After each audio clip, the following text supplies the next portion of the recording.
Let's talk about your meetings. We have long lamented the meetings that could have been an email, the ones that you can't wait to scurry away from, either because you want to snarkily debrief it with a couple of your trusted coworkers, or you want to scurry back to your desk and get back to your overflowing inbox, and that meeting really didn't help you do any of your work.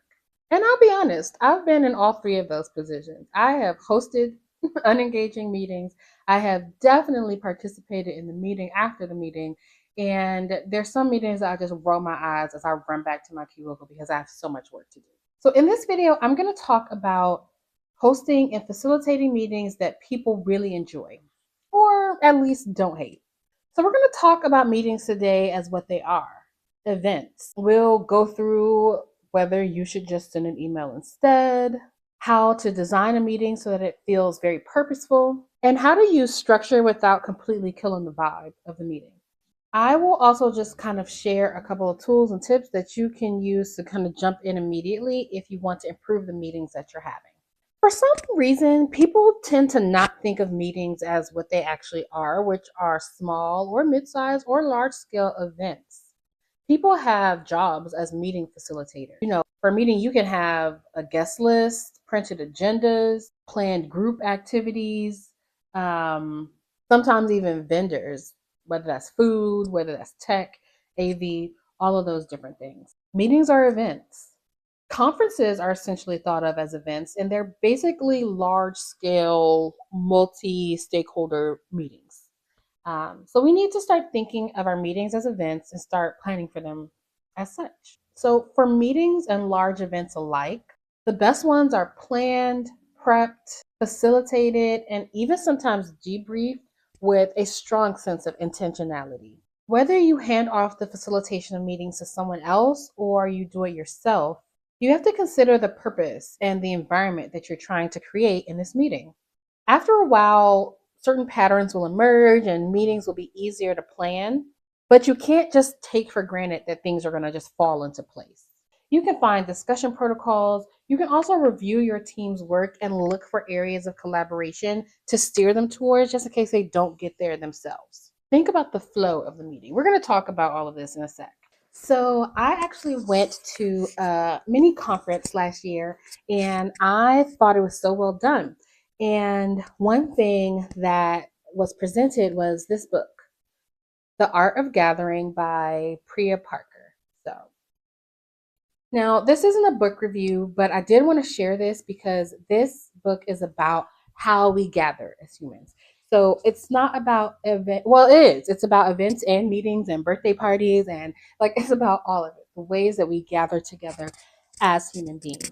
And Priya Parker talks about 8 different ways, 8 different, they're not rules, maybe tenets of putting together a gathering that really make your gathering or your event or your meeting pop. I'm not going to go through all 8. That's not the purpose of this. Again, this isn't a book review, although I do highly recommend this book. And as a quick aside, one thing I will say, we're talking about meetings.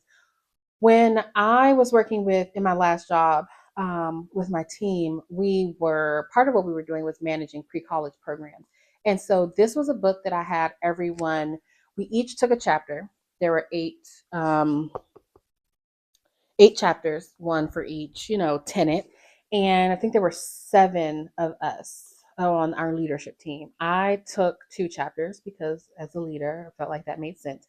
And everybody else had 1. And we came back to report to each other and to kind of debrief the chapter, talk about what the chapter, how to kind of incorporate some of those ideas into what we were doing.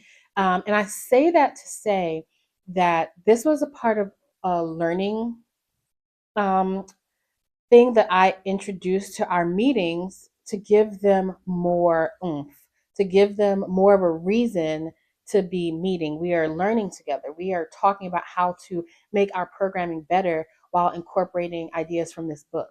And so I'll get to talking about meetings and recurring meetings and all of that a little bit later. But I did just want to kind of bring this up as an example of something we had weekly meetings.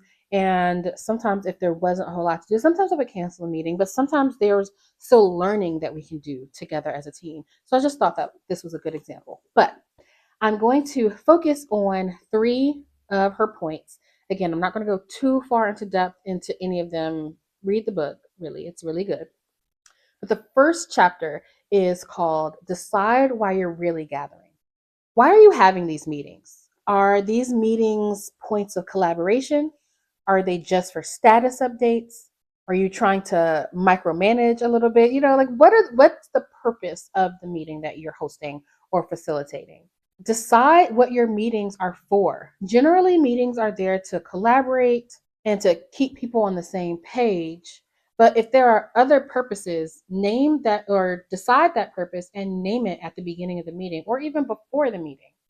Let people know what the meeting is about. Let them know how to prep and plan and prepare for attending the meeting in the same way that you're prepping and planning and preparing to host and facilitate it. The only way you're able to hold the people in your meeting to a high standard is if you also present and meet a high standard. The next chapter in the book that I want to just quickly highlight, I think it's chapter 3, and it is Don't Be a Chill Host. This is the one, or not the one, this is one that like can feel very daunting. You might set out an agenda, you might have an icebreaker at the top of the agenda. And some people, maybe they don't like icebreakers. You know what I'm saying? And they complain enough, and you just kind of want to keep the peace. And you're like, okay, let's pass this and let's get to. No, absolutely not. Now, you shouldn't have an icebreaker that is meaningless and can just be kind of tossed away to the wayside. Hopefully, your icebreaker or your little team builder, like something, the little touch point at the beginning of your meeting to make it more engaging is, something that the participants of the meeting want to engage with, and it's something that you as the host or facilitator has thought out ahead of time. But regardless, whatever the design choices that you make for your meeting are, defend them by holding people to them. Do not apologize for various parts of your meeting. You can explain your choices and why they're important, but phrases like, okay, let's just get through this part, really minimize the planning that you put into it and the intention and the environment that you're setting, that you're creating for your meeting space. And the last little touch point that I want to talk about from this book is, I think it's chapter 7, so the second to last tenet that she kind of espouses on. And she says to keep your best self out of my meeting, out of my gathering. I think she says gathering. Meetings are not the place for posturing and for peacocking and for, creating these kind of hostile, competitive experiences and situations. Now, again, every workplace or front group or PTA, wherever the meeting is, wherever the gathering is for, everybody's, has different expectations. They're doing different things. And sometimes those situations can be competitive and all of that. But if you want to create an environment for your team that is not that, you have to hold them to that in the meetings, in the places where you're gathering. What she means by don't, or sorry, keep your best self out of my gathering, what she's saying is you need to come as an authentic version of yourself so that we can meet, we can celebrate, we can decide, we can do whatever it is that we're doing together, and without fear of ridicule or things like that. I talk a lot, and generally we talk a lot about psychological safety. And like, again, this is about gatherings. I'm specifically talking about meetings, and a lot of times they're work meetings. You want to create, as a leader on a team, a space where your team feels psychologically safe, where they feel like they can make a mistake or maybe say a wrong thing, and it's not going to be a big deal. People aren't going to laugh at them. People aren't going to see them as less than. We are collaborating in this space. We are allowed to make mistakes. This is kind of like practice. Like when athletes practice, they make mistakes because they're trying different things. Like obviously not all meetings are that. You're in a pitch meeting, you're not really trying to make a whole bunch of mistakes just to learn from them.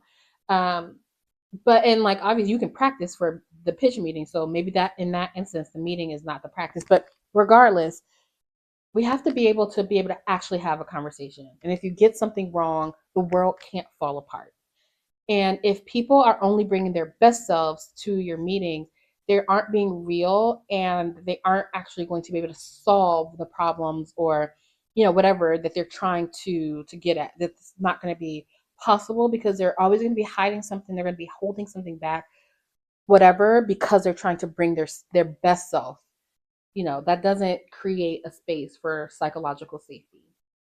People, we aren't here to show off. We're here to innovate and to collaborate and to, coordinate. We're here to do the work and not to self-aggrandize, essentially. So at their best, meetings primarily serve three purposes. We want to decide something together. We want to coordinate work across people or teams, or we want to connect as humans so that like trust and morale and all of that stays really high. Oftentimes everything else, the status updates, the all of that, usually they can be sent in an email. um, I probably will have a follow up to this video talking a little bit more about that, but you can probably do that. Now, again, sometimes you have a meeting and the purpose of the meeting is to provide status updates. Cool. We'll get into that a little bit later, but always understand what your meeting is for. You do not, if your meeting does fall into just a status update meeting, there's still ways to make it engaging in a meeting that people don't necessarily hate. So I have a thick, no, not a thick, a quick. I have a quick 5 question filter that you might want to run your meetings through before you even start planning them. Okay. So the first question is, what's the specific outcome we're looking for? And you want to be specific about this. This isn't a meeting about or where we can talk about Q2. This is a meeting where we are going to leave with 3 high level priorities for how we expand in Q2. Be specific. Number 2, why does this meeting need to be synchronous? Do people need to react in real time? Do they need to debate or discuss or make a decision together? If not, then maybe this is an asynchronous update and, you know, you can find ways to ensure that people share and gain that information without calling a full meeting. Again, sometimes that's not always going to be the case, but sometimes it is. 3, who truly needs to be at this meeting? You want to invite decision makers and key contributors. This is the thing.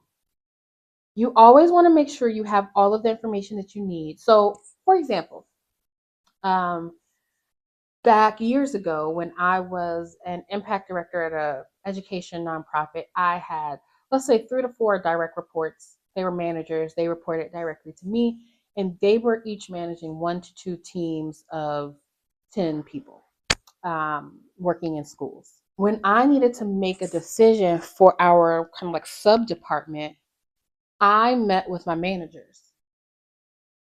But that doesn't mean that I was disregarding the thoughts and opinions and values of their teams. I had an expectation that my managers were going to talk to their teams and come back to me with not only their perspective, but the perspective of the people on their team. It's hard to have a meeting, even though this, whatever decision is going to be made might affect 65 people. It's hard to have a meeting where decisions are getting made with 65 people in the meeting. If there's 5 of us, me and my 4 direct reports, but they have all the information, like the same way I'm having this meeting, they already had their meeting. Like I gave them the information, we need to do this, talk to your teams. We're going to talk about this again as a group in 2 weeks. So in these 2 weeks, talk to your teams and bring back that information. That's how you can do that. You don't always have to include every single person in the actual meeting, as long as you have a way to be sure that you are gathering as many opinions and perspectives as possible. 4, what format best serves the outcome you're looking for? So is this like a 25-minute decision huddle? Is this a 50-minute working session? Um, is it a 60-minute strategy and connection space? Like, what's going on here? Obviously, those aren't the only options. But like, what do you want to get out of the meeting, and like, what time frame, what format is going to get you that outcome? The outcome that you want. If you want to have a strategy session, where you go in depth about things, but you have 25 minutes. It's just not, I mean, like, I guess you could choose something to go in depth on, but that's not conducive. If you want to have a meeting that's more about connection and trust, it maybe doesn't need to be 90 minutes. Maybe it could be 45. Maybe this is like a retreat style meeting where we're going to go off campus or out of the building or whatever. Or maybe it's not, and we're just going to stay where we are and just go to like the conference room.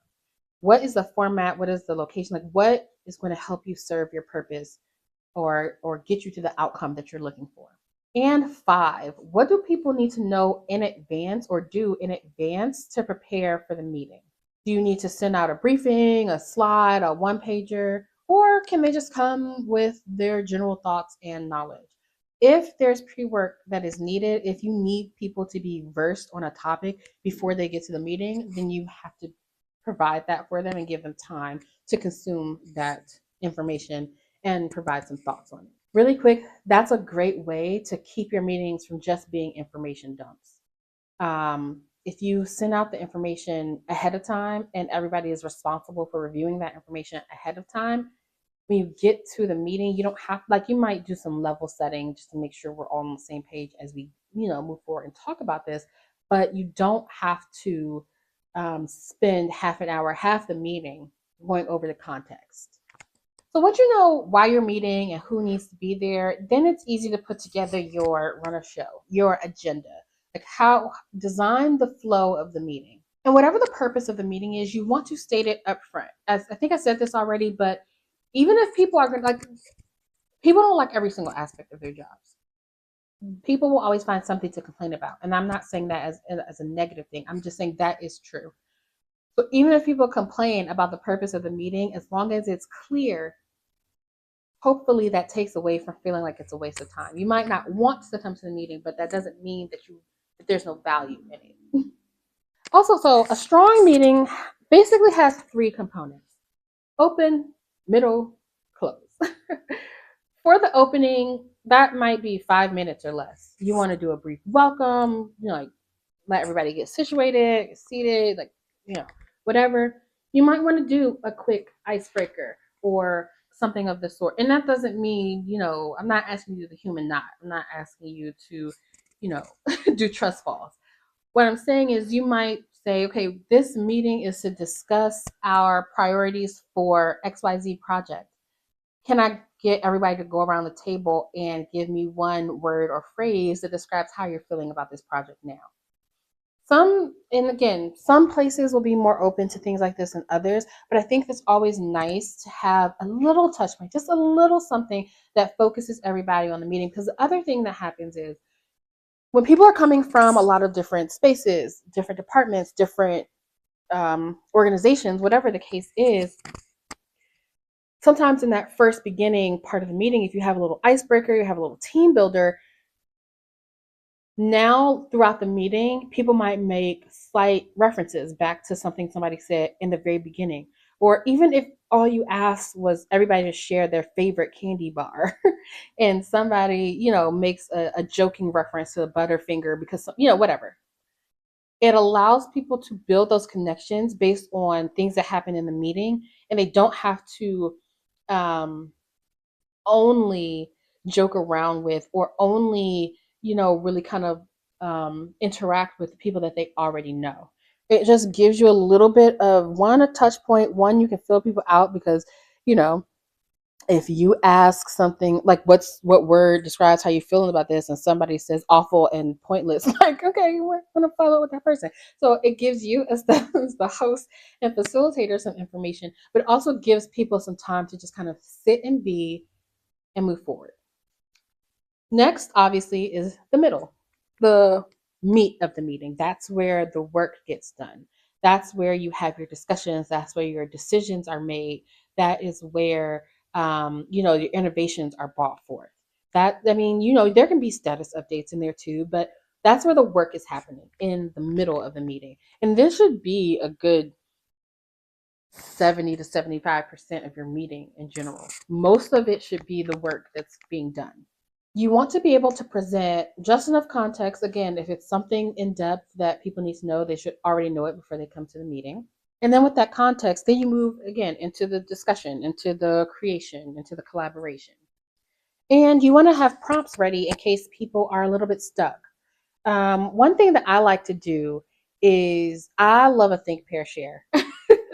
I don't know if it's called that everywhere, but I am in the education space, and so we call it the think, pair, share. But what I really appreciate, and there are so many different discussion protocols that you can use. There's so much, but a think, pair, share is simple because what it requires you to do, like let's say you're in a meeting or I'm hosting a meeting, and I am talking about, I don't know, next summer's programming, whatever. And like, what do we really want to see in next summer's programming? Like, what do we want to make sure we have there? First, I'm gonna give everybody time to think. Take a minute, jot down some notes. What is in your brain? What's kind of going on there? Then I'm going to give maybe 2 or 3 minutes for a pair.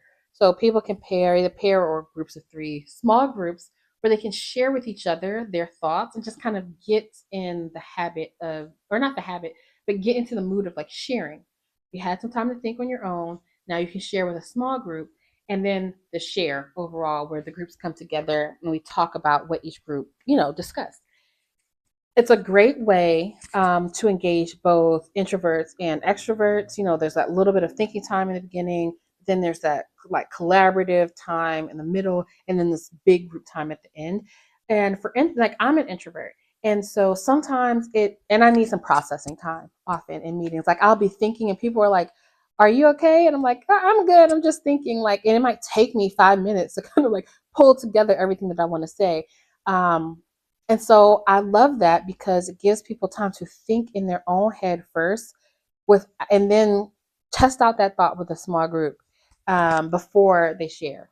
And then of course not everybody has to share. But anyway, that's just an example. That's one way you can do things. Obviously, if you already know what you're there to do and there's already protocols or already whatever going on, like do that.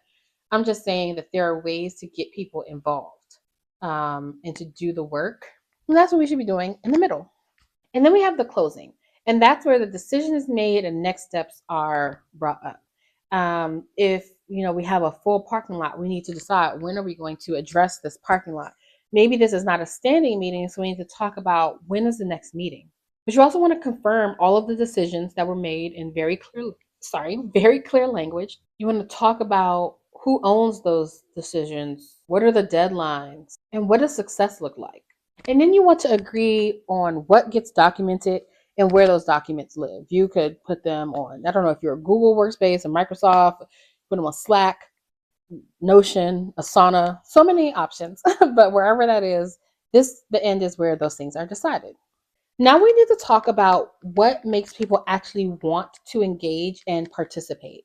You need safety and structure.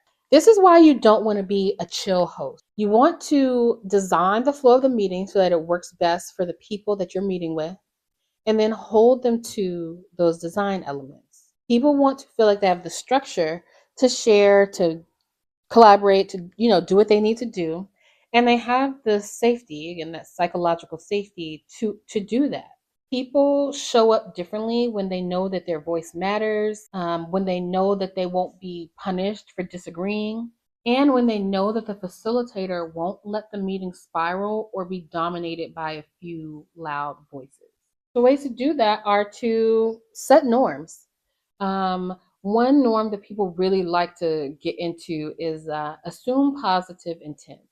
And I don't really love that norm because not everybody has positive intent. And I think that if someone is being harmed or offended, it's not up to them to assume that the person offending them means that positively. What I do say is to always clarify intent.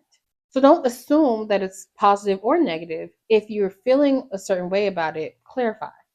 Again, that's just one example of a norm and something that kind of, you know, irks me a little bit in terms of that one norm. But yeah, set norms for the meeting. Use rounds or discussion protocols again so that you can hear everybody's voice. Like say up front, we're going to go in a round. And so people who don't typically share are prepared to share. But also discussion protocols are so key. I would just say if you don't know what a discussion protocol is, it's basically a way of discussing something where everybody gets to talk. There are a lot of different kinds of discussion protocols. I would suggest that you just like Google some and look at them and see maybe something works for you, something doesn't. But it's basically a way to ensure that everybody gets to contribute to the conversation without feeling put on the spot, and on the other hand, that they don't feel ignored because, maybe they're the type to not share, or to not share indiscriminately, but if asked, they'll contribute, something like that. You also want to offer multiple ways to contribute. If this is virtual, use the chat, use, I don't know, Wordle, have different ways to let people share what they're thinking. And even if it's in person, like you want to do sticky notes, you want to do a gallery walk, just something different so that people stay engaged. But they also stay focused on the task at hand. And then you want to name and protect the time. If you have 10 minutes of a meeting left and you have a decision needs to be made, and there's, again, a bunch of parking lot items that you haven't gotten to, call it out. We have 10 minutes left. We need to make this decision, and then we're going to have to decide what we do about these parking lot items. Make sure to call it out. Make sure to keep up with the time. Have a timekeeper if you need to, and respect people's time. The other thing that goes into that is when you're designing the meeting flow. I already talked about this a little bit, but you need to think about how long do you need for that meeting. Some people, they balk at an hour long meeting, an hour and a half long meeting. But if that's how long the meeting takes, that's how long it takes. Now, don't invite someone to an hour and a half long meeting and you have 25 minutes worth of material to cover. But if you need an hour and a half, you need an hour and a half. If you only need 20 minutes, you only need 20 minutes. Design your meetings properly and hold the time and space accordingly.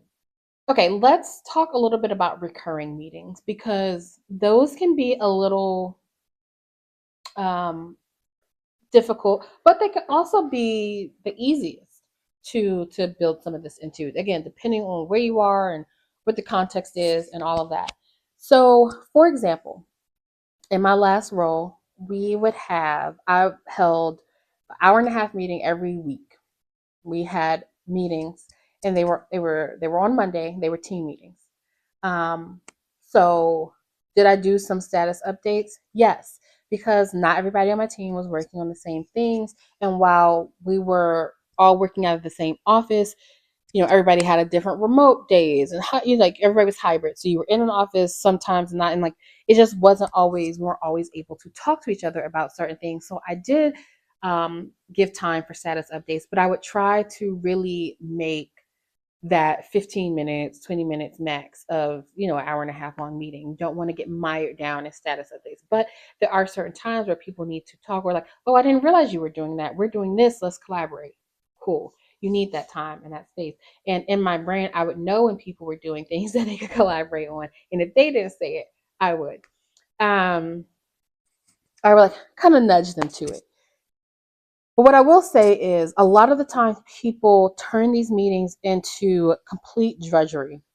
It's like, okay, well, it's the beginning of the day on a Monday, so we have to meet as a team. No, that's not the reason why. There can be many reasons you need to collaborate on something. Like whatever, but there have to be reasons for the meetings. For example, I would plan out our meetings. One, I would ask people if they had agenda items that they wanted to put onto the meeting. And so when it got to that agenda item, I would give the meeting to them to facilitate that one item. One, it helps them to begin to facilitate a little bit. But two, it helps you to get things on the agenda that you may have missed, but others care about and will keep them engaged. Another thing you can do is if you have recurring meetings that happen once a week again. But so what I would do is if we literally had nothing else to talk about, nothing else to discuss, to collaborate on, nothing was just status updates, I would usually cancel those meetings unless we really just needed to have them.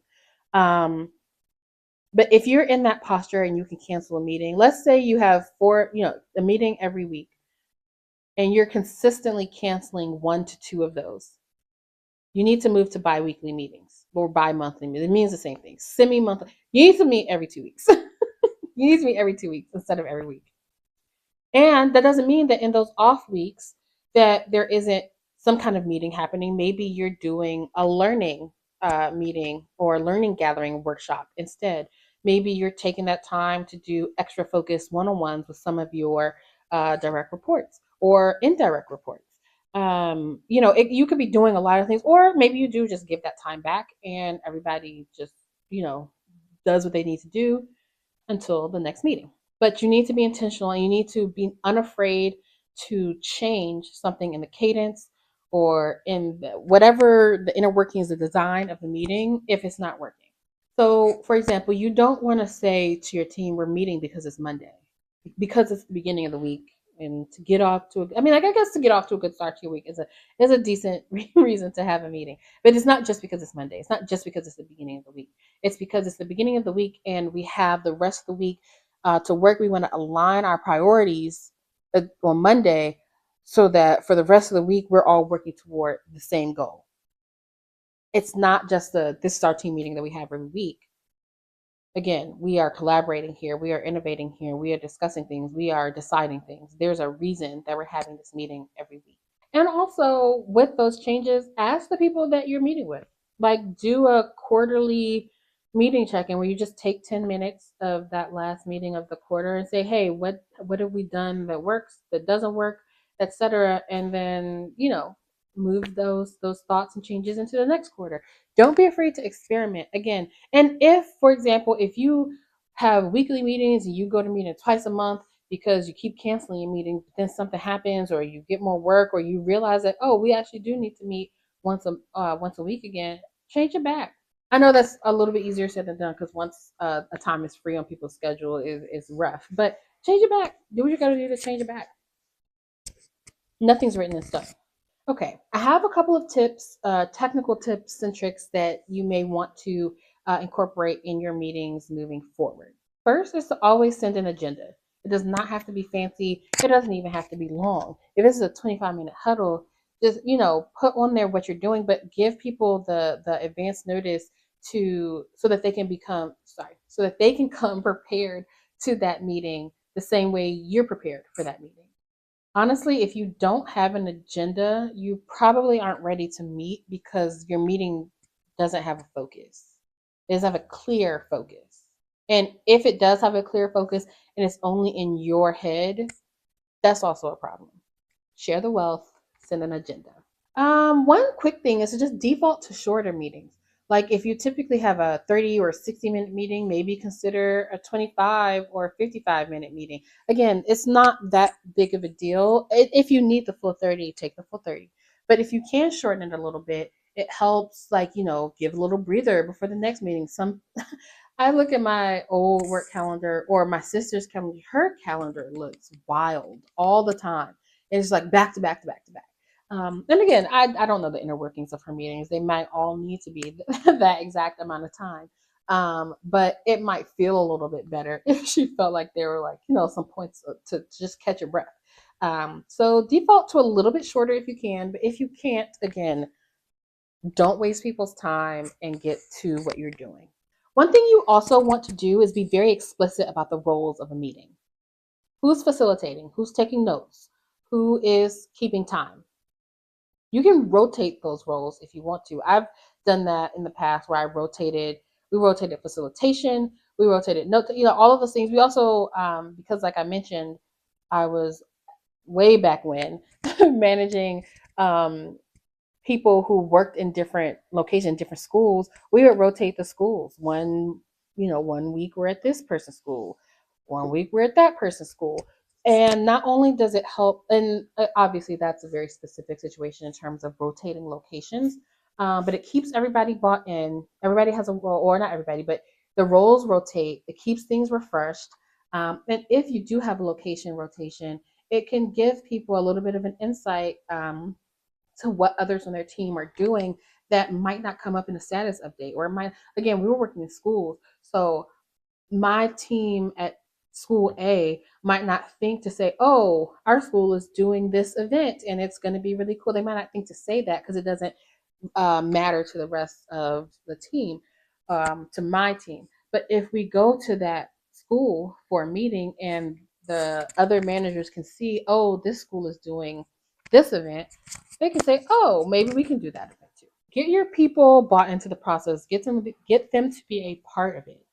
Give them a reason to buy in. As leaders, sometimes we want to control the how of the situation. And while sometimes that might be appropriate, it's also highly appropriate to expand that out and allow other people to have that role as well. And if you're somebody like, okay, well, I don't really want to rotate the facilitation of meeting, maybe there's a learning piece and everybody rotates, what they share in terms of like something that others can learn from. It can be a whole host of things, but incorporate some kind of rotation and clarity into your meeting roles. You also want to leverage your tools intentionally. So you want to, for example, if you're having a meeting and it's all on Zoom, instead of trying to, spend 5 to 10 minutes seeing if everybody is on the same page and doing all of that, maybe you just thumbs up if you like this idea, question mark if you have a question. I don't need you to turn on your camera. I don't need you to, whatever to see that you're engaged. Just give me a reaction on this. Like I'm gonna put something in the chat. You give me a reaction. That's it. You know, make sure because yeah, it's helpful and it keeps things moving. So that was just a couple of tips. And if you want to, pick one to do in your upcoming meeting this week, that's great. Maybe cancel a meeting and replace it with a written notice or a email chain. Maybe turn a 60-minute meeting into a 40-minute meeting or a 40-minute working session with a very focused and like hands-on activity. Maybe in every invite that you send for a meeting, put one line of like what the purpose of the meeting is. Just put it in the description just so that we share and getting everybody on the same page early. Or you can end every meeting this week with the question of what can we do to improve these meetings, capture those results, capture those answers, and then incorporate them moving forward. And you don't have to do them all at one time. Making small tweaks is or first of all, you don't have to do all of the suggestions that you get at one time, but you also don't have to do all of these steps and all of these things I'm saying at once. The small tweaks are going to be what helps you it'll help you to ease into it. It'll help you to know immediately if something's not working. You didn't add 5 things and you're not sure which one is the problem. And it just gives you some flexibility. You don't need a total meeting revolution. You just need to make those couple of small tweaks and let people feel the difference. Let them live in that for a little bit. And then maybe make a couple more tweaks if necessary. So basically, to wrap this up, good meetings aren't about having the perfect agenda template or the fanciest meeting tool. Meetings are really about respect for people's time, their attention, and their energy. If you start being more intentional about why you're meeting, who you're meeting with, how you structure the time, and how you invite people to participate, your meetings will start to feel different. People will show up more prepared, they'll speak more honestly, and they'll actually leave knowing what to do next. All right, so if this was helpful, let me know in the comments which strategy you're going to try out first, or let me know your worst meeting horror story. I would love to hear it. And if you want more content on leading better, making your work more human centered, then make sure you subscribe, give me a like, and keep coming back because that's essentially what we're talking about. I say this so often, but I have the tendency to ramble, so I'm just going to go ahead and cut this video off now. Let me know how this advice changed your life, changed your meetings. But yeah, either way, I will see you all in the next one. I can't wait.